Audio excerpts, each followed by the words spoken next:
Ah, magandang hapon mga guys. Sa ngayon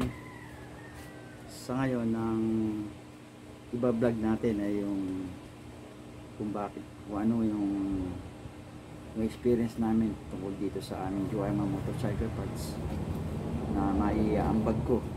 So magsisimula pa lang na magpundar ng ganitong klaseng negosyo mga guys, particular yung mga taga OFW mga guys, yung mga OFW natin na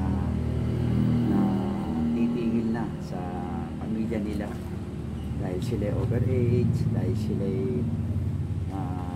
maghihinto na sa pagtatrabaho sa maraming silangan o kung saan man lupalit ng mundo.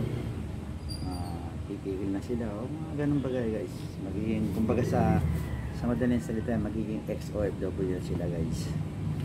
Isa sa nire-recommenda ko nga yung ganitong klaseng negosyo, yung spare parts at accessories ng mga motorcycles at saka mga bisikleta guys. Sa 5 taon nung kong experience sa ganitong klaseng negosyo, simula nang tumigil ako sa pagtatrabaho sa maraming silangan, na-obserbahan ko na yung siyempre sa 5 taon na yan, na-obserbahan ko na kung ano yung my experience ko, yung dapat ma-do yung mga do or yung mga experience na nakuha ko na magandang idea, magandang guys.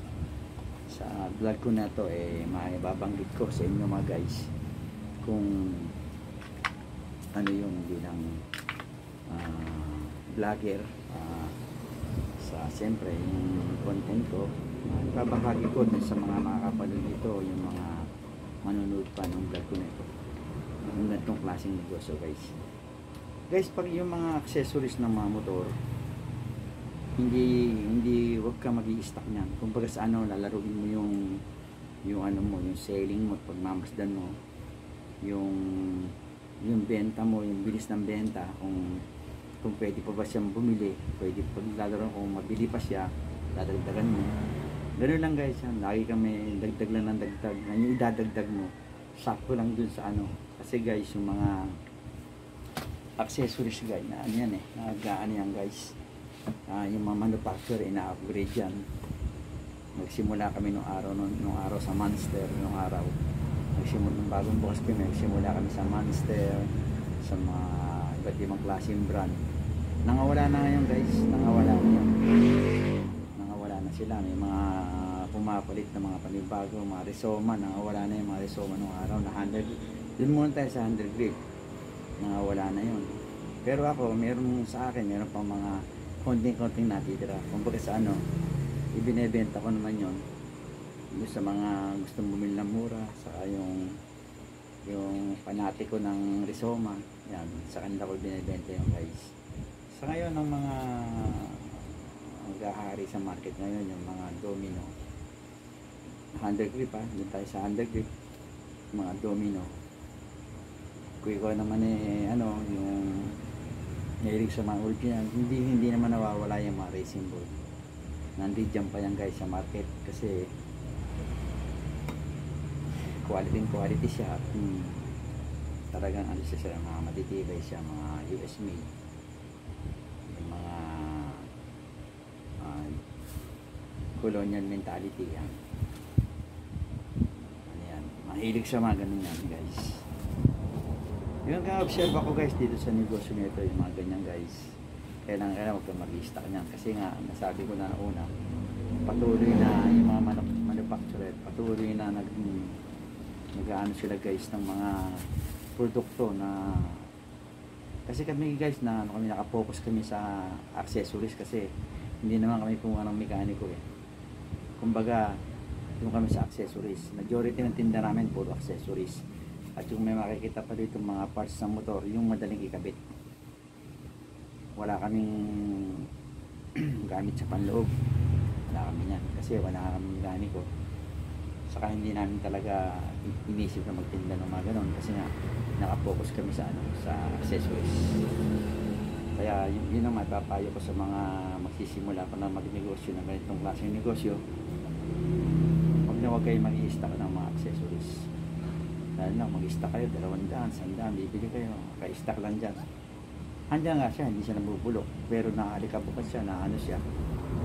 Kasi meron guys na darating na mas maganda pa siya, may iwan na maiwan siya. Para guys, yung ano yan, yung cellphone nung araw, kung natatandaan nyo nung panahon natin, yung panahon namin noon, lalaki ng cellphone.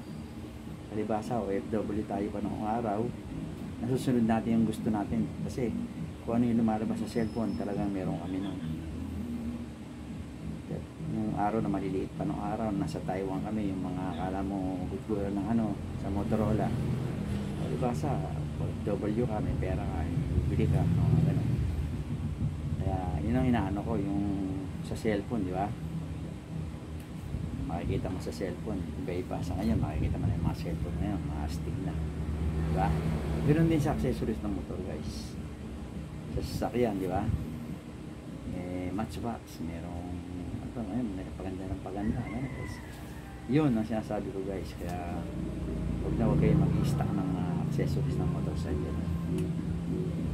Yun ang isang maibibigay ko ng payo, kung isa sa naging experience ko nga, yung mga ganyan. Tapos guys, pagdating naman sa mga kable-kable, mga iba't ibang uri ng mga kable, dapat meron ka naka-stock dyan guys. Ang ginagawa ko naman nung araw, nagsisimula kami hanggang sa lumilipas ang panahon, tinitingnan ko yung mga motor na tumatakbo sa karsada. Yung tumatakbo sa karsada guys, yung kung ano yung marami, nilista ko nung araw yan, mga badya, mga ano, nilista ko yung TNX yan. Tapos bumibili guys ako ng mga pyesa nya. Ang ibig sabihin guys, yung mga pyesa na yung lagi-laging napapatid, pinapalitan. Yung guys, meron ako guys na yun ang aking itinitinda guys. Tapos yung pagdating naman guys sa mga ganyan, meron akong mahusay, mahusay-husay. Ano, kapag sa ano guys, tatlong presyo, kung 100, 90, 80, 70, gano'n. Meron akong gano'n guys, mga gano'n. Yung mga interior, meron din akong gano'n guys. Yun ang mga common na dapat mo ibenta. Mga interior, mga oil, mga kable, mga bearing. Yan guys, ang huwag mawawala dito sa cambio, kickstarter. Yan guys, ang huwag mong iwawala sa tindahan mo. Kahit na wala kang mekaniko, yun ang huwag mong iwawala. Kaya tumatakbo na kami sa 6 na buwan guys, ay 6 na taon. Sa observa ko kasi halos ako naman ang nagbantay dito. Ano guys, okay naman guys. Halos naman takbo na ano, nababayaran din naman yung mga bill dyan. Ano guys, kaya shout out dun sa mga OFW na titigil na sa piling ng mga mahal sa buhay guys. Isa sa nire-recommenda ko guys to, unang-una, tamang plano, tamang lugar, location. Ako guys, yung location ko hindi siya maganda. Kumbaga sa ano guys, sapat lang para ano. Pero kung malalagyan mo guys yung magandang lugar at ano, lalo ka mananalo dito guys. Kumbaga ako guys, naipit ako ng dalawang ano, store, dalawang sa gitna ako. Kumbaga sa ano, dapos-dapos na lang ako. Pero okay lang guys. Nakikisama, walang benta, ano naman guys ang Fiesta yata guys dito bukas sa barrio namin. Fiesta sa barrio namin. Ngayon nabalian ang fiesta. Ang mga artista yata dun sa cover court namin. Hindi naman kami guys masyadong ano sa fiesta kasi nga iba-iba tayo ng religion. Napunta kami sa religion na Iglesia ni Cristo. Kaya ano, magkakaiba ng ano guys.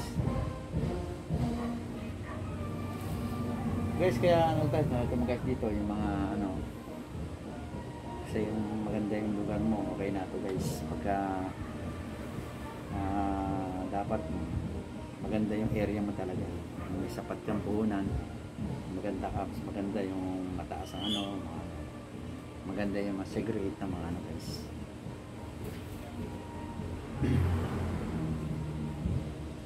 Kaya ganun naman po, maya ambag ko dun sa gustong magtrabaho ng magpundar ng ganitong klaseng negosyo.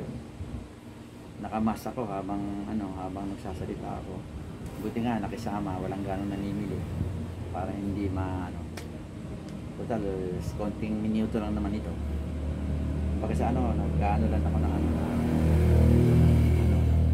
ganda rin to kasi monetize channel na tayo, kahit paano yung binablog ko mapapakinabangan ng mga nakakapanood, lalo na yung mga magsisimula ng ganitong klaseng negosyo, yung tungkol sa mga accessories.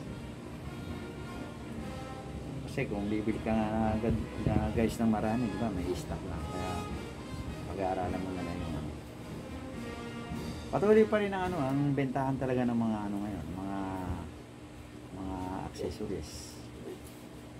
Dahil na pagka yung mga ito makakabili bagong-bago yung motor guys, bagong-bago yung motor, kabibili na kunyari may bagong motor na binili, pinapalitan agad nila yung handle grip, side mirror, yung mga additional accessories na yung mga automatic, yung mga lalagay yung mga marami guys, maraming klase. Kaya kami pagka medyo 2 piraso na lang, 3 piraso na lang, sasaglit na kagat kami na accessories. Bumili agad kami na mabili pa ito. Stock pa tayo nito. Ano diskarte namin guys. Kaya yung aming joy ng motorcycle parts, hindi man siya kumikita ng malaki. Sakto lang guys. Sa hindi sakto lang guys. Sakto lang yung mga guys. Yung mga ganito ka lang guys, wala kang amo, yun ang kasarapan guys ng mga may muntikang negosyo. Wala kang amo, hawak mo yung oras mo. Unlike nung mga OFW pa tayo, katulad ko, naranasan ko maging foreman dun sa mga Korean company. Yung mga Koreano, yan, mahilig sila sa mga ganung sigaw, sigaw, pero wala sa puso yung guys. Sa lang yun, sa action lang yun, pero wala sa puso yun. Yun naman kasarapan sa mga Koreano. Ako sanay na ako sa kanila. Yes boso, diba? My production, ayaw. Ganun sila guys, nakakatuwa. Tapos pagdating ng ako, Dai! Guru! Na kami ng mga sojo. Sabi ganun nakakatuwa sila guys. Kahit na mga pagdating guys na yung pagpapirma ng mga gibo, yung mga timesheet, pagpapirma niyan, siyempre foreman ka, kailangan yung mga tauhan mo may mga rin, magtatampo yan. Pag ikaw lang foreman ang meron, sila wala. Kasi siyempre pag binigyan ako ni boss ng 100 hours, meron din silang mga 70, 60, 50, 80, gano'n. Bantuan na yung mga bata. Ganun guys, kasarapan din sa mga Koreano.